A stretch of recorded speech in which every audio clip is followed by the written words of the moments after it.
रना रना रनु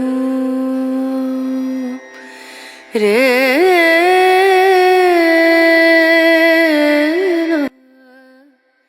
ছোটবেলায় আমরা যখন পড়াশোনা করি তখন অনেকগুলো ঋতুই পড়েছিলাম, মানে 6টা ঋতু। কিন্তু এখন বর্তমানে সেই 6টা ঋতু কোথায় হারিয়ে গেছে। এখন শুধু গ্রীষ্ম, বর্ষা আর শীত, এই 3টে ঋতুই দেখতে পাই। আর এই 3টে ঋতুর মধ্যে সবচেয়ে বেশি ভালো লাগে বর্ষা ঋতুটা।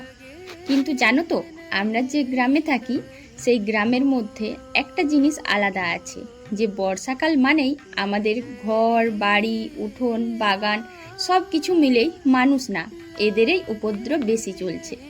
বলা যেতে পারে আমাদের মানুষজনদেরকে খুব সাবধানে থাকতে হয়। হ্যাঁ বন্ধুরা, আজকে একটুর জন্য একগুচ্ছ সাপের কামড় থেকে রক্ষে পেলাম। আর পুরো ভিডিওটা দেখো, আশা করছি তোমাদের ভালো লাগবে। ছোট্ট একটা গ্রাম থেকে আমি মুনমুন প্রতিদিনের মতন আজকেও একটা ছোট্ট ব্লগ নিয়ে চলে এসেছি। আশা করছি তোমরা যারা বন্ধুরা ভিডিওটা ক্লিক করেছো অবশ্যই পুরো ভিডিওটা দেখবে আর কেমন লাগে জানিও। হ্যাঁ, তোমরা সবাই কিন্তু একটা করে লাইক দিও, কারণ একটা লাইকেই আমাকে ভিডিও করার উৎসাহ দেয়। হয়তো অনেক কিছু গুছিয়ে বাগিয়ে বা অনেক কিছু তুলে ধরা আমার পক্ষে সম্ভব হয় না, তবুও যতটুকু পারি আমি আমার গ্রামের পরিবেশ আর আমার জীবন মিলে সবটাই তুলে ধরার চেষ্টা করি। তো সকালবেলায় কাকুদের দিকে গিয়েছিলাম, আর ওই যে ফুলটা দেখলে ওই ফুলটার নাম হচ্ছে তিলক কস্তুরী। অনেকের বাড়িতেই আছে, আবার অনেকেই কিন্তু চেনো না, সেই জন্য তোমাদেরকে বলে দিলাম। যেমন আমি ওই ফুলটা আগে চিনতাম না, কারণ আমি প্রথম থেকে একদম ছোটবেলা থেকে যতদিন বড় হয়েছি বাপের বাড়িতে ওই ফুলটা সম্বন্ধে জানতাম না। এখন শ্বশুর বাড়িতে এসে ওই ফুলটা দেখে চিনতে পারি যে হ্যাঁ, সবার কাছেই শুনেছি ওটা তিলক কস্তুরী। আর জানো তো, ফুলটা বর্ষাকালে এত সুন্দর দেখতে লাগে কি বলবো। বর্ষাকালে কিছু কিছু এমন ফুল আছে কিচ্ছু বলার নেই, মানে দামি দামি কেনা ফুলের থেকেও হার মানিয়ে দেয়। এমনিতেই ফুল মানেই সুন্দর, ফুলের মতো সুন্দর আর পবিত্র আমার মনে হয় আর কিচ্ছু হতে পারে না।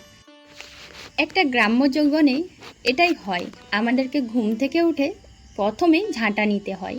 হ্যাঁ, আজকে একটু ব্লগটা অন্যরকম করছি, মানে আজকে আমাদের গ্রামে বিশেষ করে প্রত্যেকটা বাড়িতেই কীরকম অবস্থার মধ্যে মানুষজনদেরকে কাটাতে হচ্ছে সেটাই তোমাদের সাথে শেয়ার করছি।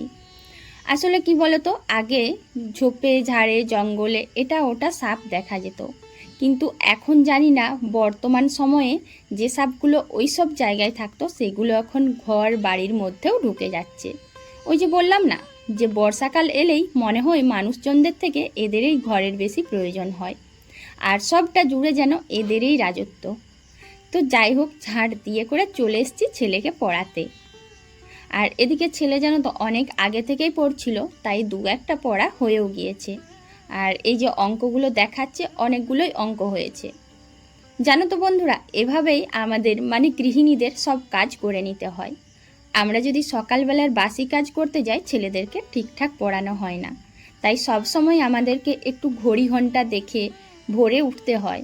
আর ভোরে উঠে সংসারের কাজ পড়া এগুলো ঠিক মানে খুব সুবিধাভাবেই সামলানো যায়।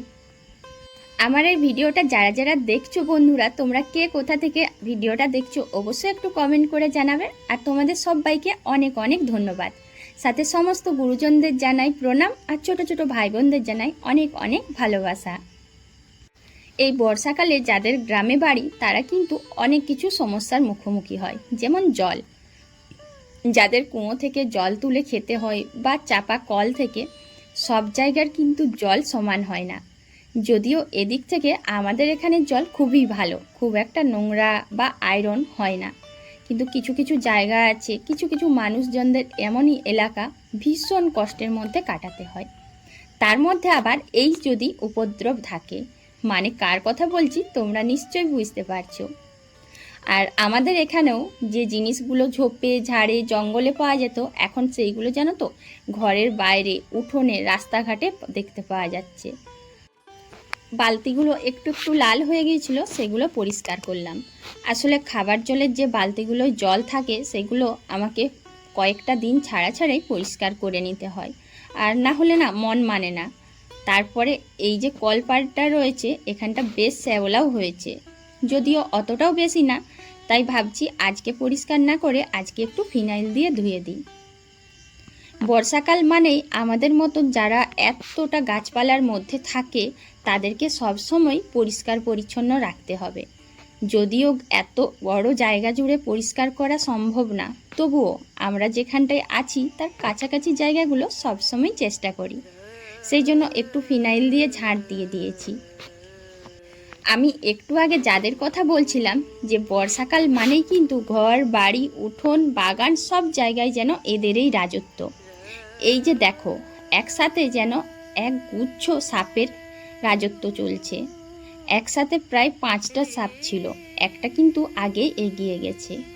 যদিও তোমরা হয়তো ভাবে যে এই সাপগুলো দেখে ভয় পাচ্ছি, না না, এই সাপের কথা বলছি না। আসলে এগুলো তো বৃষ্টির সময় একটু বেশিই বেরোয়, কিন্তু এই সাপের থেকে সবচেয়ে ভয়ানক যে সাপগুলো হয় সেই বিভিন্ন রকম জাতের সাপ আমাদের এই আশেপাশে আছে, আর প্রতিদিনই এখানে সেখানে বেরোচ্ছে। সবথেকে বড় কথা হচ্ছে আমাদের এই জঙ্গলমহল এলাকায় সাপের কামড়ে এখন মৃত্যুর সংখ্যা অনেক বেড়েছে। এই কদিনের মধ্যেই প্রায় 5-6টা খবর আমি পেয়েছি যে আমার পাশাপাশি এলাকায় মারা গেছে। তার সাথে আবার এটাও জানো তো যে আমি যে জায়গাটাতে আছি এর পাশের পাড়াতেই একজনকে সাপে কামড়েছে, সে এখন মৃত্যুশয্যায়। যদিও জানি না ঠিকঠাক করে যে সে বাঁচবে কি মারা যাবে। শহরের মানুষরা এই রকম জায়গাতে থাকতে গেলে ভীষণ ভয় পাবে, কিন্তু আমাদেরকে এদের সাথেই লড়াই করে থাকতে হচ্ছে। লড়াই বলতে সে আমাদের ক্ষতি করে না, আমরা তাদের ক্ষতি করি না, কিন্তু অনেক সময় আমাদের সামনে চলে আসে, আমাদের ক্ষতি হয়, তো সেই জন্য সাবধানে থাকতে হয়। ব্যাস এইটুকুর ওপর নির্ভর করেই আমাদেরকে চলতে হয়। তো যাই হোক, দুপুরবেলায় রান্নাবান্না করে সব কাজ গুছিয়ে একটু বিশ্রাম নিয়েছিলাম। এখন এই যে রাত্রিবেলায় লুচি আর পায়েস করছি। তো বন্ধুরা, তোমাদেরকে প্রথমেই একটা কথা বলি, অনেকেই ভাবো যে আমার কড়াটা কালো, কিন্তু কি বলতো, এই কড়াগুলো যখন কেনা হয়েছিল তখন এই কড়াটা মানে ঠিকঠাক টিনের ছিল না। টিনটা যেমন সোনা, সব সোনা চকচক করে না, কিছু সোনা কিন্তু থাকে একটু অন্যরকম কালারের, অনেক রকম কালারের সোনা হয়, ঠিক সেই রকম এই কড়াটাও কিন্তু অতটা ভালো ছিল না। তো সেইভাবে নিয়েছিলাম। তারপরে কি হয়েছে বলো তো, উনুনে রান্না করতে করতে এখানে সেখানে অনেক রকম কালি থাকে, ওই জন্যই মানুষ লোহার কড়া ব্যবহার করে। আর আমি যেহেতু এই কড়াটা ব্যবহার করি তাই মাঝে মাঝে একটু আগুনে বেশি পুড়লে কালো হয়। হয়তো সবটা ছাড়াতে পারি না, তারপরে এই যে ধাতুটা রয়েছে, কড়াটার যে ধাতু দিয়ে তৈরি, এই ধাতুটাও কিন্তু ভালো না। বর্তমানে প্রত্যেকটা জিনিসেই ভেজাল দেওয়া হচ্ছে, সেটাই হয়েছে এই কড়াটার উপর। তো প্রিয় বন্ধুরা, আজকের এই ছোট্ট ব্লগটা তোমাদের কেমন লাগলো অবশ্যই কিন্তু কমেন্ট করে বলবে। আর সত্যি গো, তোমরা সবাই ভালো, সবাই পাশে থেকো, সুস্থ থাকো, টাটা।